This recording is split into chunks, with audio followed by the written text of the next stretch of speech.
So what is your book, Relentless Blades, about, and how'd you come up with this idea? Well, we kind of touched on it. It came from my love of D&D, and where the story, the base core of the story came from is about 20 years ago, it was about 2004. I submitted a story idea to Wizards of the Coast. At the time, Oh, they were cool. running a Yep. competition Yep. I wrote about for, a lot about that. yeah, this one for happened to for be them. their Eberron campaign setting Oh, I that had love that just come setting. out. And they had it like they had this contest. If you win the contest, you could write, I think, the second book in their new series. So I submitted my synopsis and my sample and everything. I didn't win, but I came in whatever they considered the short list. So I got some feedback directly from the editor. They said they Wow. really liked it, and so it was great.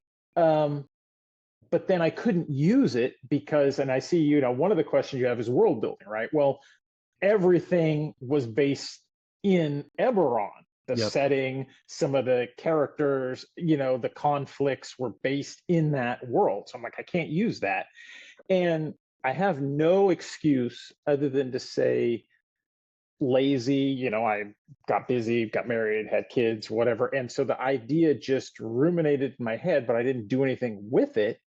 I would have friends. I'd have my wife like every few years, hey, what, I talk about writing, and they, well, what you've got this story outline. I'm like, I know, but I don't have a world. I can't Mm. use it, and I just wasn't ready. I wasn't up for the task of building a world until a couple of years ago. I finally sat down and said, forget it. I got to build this world first, understand a new world, then I can adapt parts of this story that work into this new world. And so the synopsis is, so if you say what is it about, it's kind of Raiders of the Lost Ark meets Gladiator in a fantasy setting. That's Relentless Blades in a nutshell. It's a epic quest, the heroes trying to stop the villains before they can find the artifact that they think is going to bring dragons back to the world. There are no dragons in the world.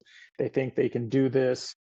The good guys have to chase them, and along the way they end up as gladiators, and all sorts of action and adventure. I'm a big Salvatore fan, love reading all Oh the yeah. Grist books, Dragonlance. So these books are heavy on the fight scenes. I love writing about the combat. And so a lot of combat. And so that's essentially what the books are about. So if you like Raiders of the Lost Ark, you like Gladiator, put them together in a fantasy world, and that's Relentless Blades.